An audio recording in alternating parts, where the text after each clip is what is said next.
Let's talk about the 1 million new immigrant policy, announced by the Liberals. Now, browsing various news sites for my daily dose of politics, I came across an article about Canada's plan to allow 340,000 new immigrants to settle in Canada in the span of 3 years. I want to dig deeper and investigate the reasons behind this aggressive shift to higher immigration levels. Let's take a rational look at the various factors that are causing this intense need for new Canadians. As of 2016, 6.7 million Canadians are foreign-born, about 18% of the population. In the US, this figure is 13%, while being far behind Australia, with over a quarter of its population being foreign-born. However, for countries like the US, Canada, and Australia, immigration is absolutely necessary, as our nations were founded on people coming here in search of a better life. So long story short, we need to find a solution to avoid ending up like Japan, which is undergoing the exact same demographic problem with a low birth rate and an increasingly aging workforce. Combine this with an extremely anti-immigration stance, and this has meant Japan's national debt has skyrocketed to the highest levels in the developed world. What we need to achieve here is an optimal ratio of taxpayers to retirees. In 1990, this ratio was 6 workers for every 1 retired citizen. By 2025, there will be 1 retiree for every 2 workers in Canada, the lowest ratio on record. This brings up a huge number of issues for any society, just like we saw in Japan. Government debts will skyrocket as the number of tax-paying citizens cannot keep up with the enormous expense of an aging population. But going to reasons why we landed this mess revealed a lot more about generational strife than anything else. To understand why this issue isn't about immigration at all, but rather an issue of a broken social promise. A promise that our kids will have it better off than their parents. Is this exact promise that was broken? And you see, after years of pushing millions of millennials through school and saddling them with debt, only to turn around and request 5 to 7 years of experience for most jobs, and pushing thousands of highly skilled young talent to the US as part of our long-running taxpayer-funded brain drain, we continued giving the remainder of our young populace lower pay, less benefits, and less job security. Often, this was usually to satisfy the older members of a union or workforce in a particular company.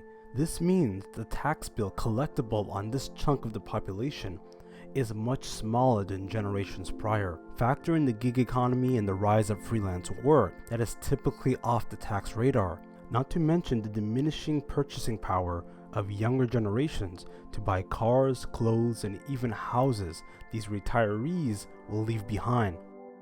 A simple question: how many 25-year-olds do you see are financially stable enough to start a family or buy a car or even own a home or even earn a stable income?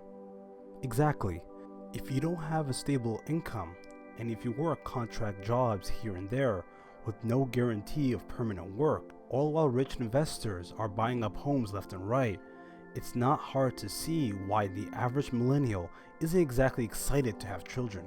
And all of this is just money problems. Let's go to the workforce shortage.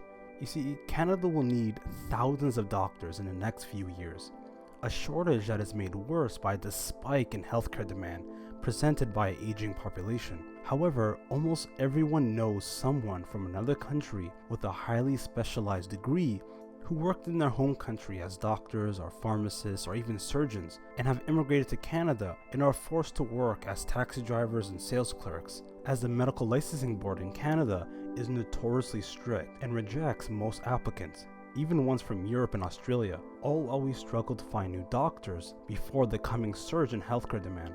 So, why are we immigrating so many people if we won't allow them to work in the fields we need most? Well, browsing most job listing sites, we can see the real answer.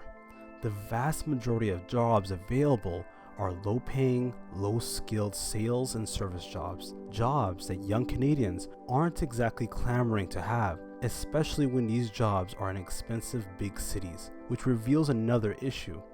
We are replacing good, high-quality jobs with low-earning, low-quality service jobs who don't pay a decent amount of income tax and therefore spend less into our economy. It means we're simply looking after quantity rather than quality of immigration.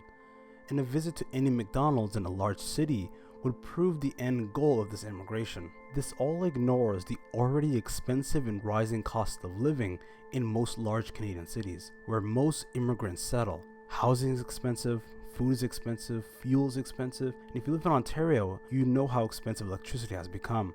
And now we're simply adding more demand for all of these resources in such a short amount of time without any guidance given to how these underlying issues will be solved. It may be easy to look at this and think that this is insane, but if you understand the dynamics of the electorate, it makes sense.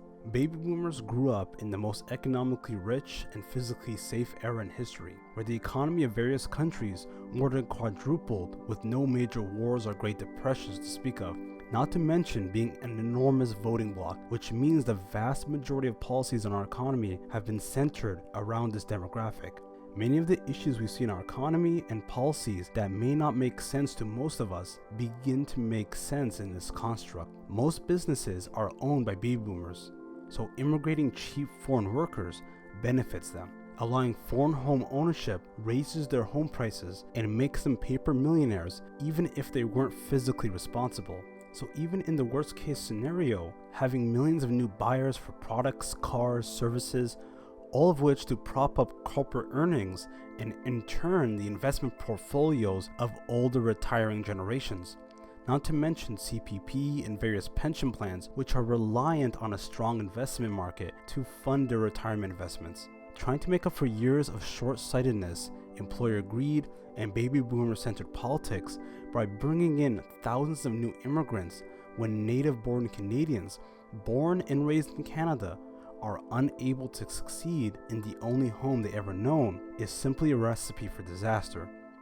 And promising thousands of people a better life only to use them as an economic half measure to prop up the economy, so older generations riddled with the riches and entitlements of governments past is enormously irresponsible and immoral.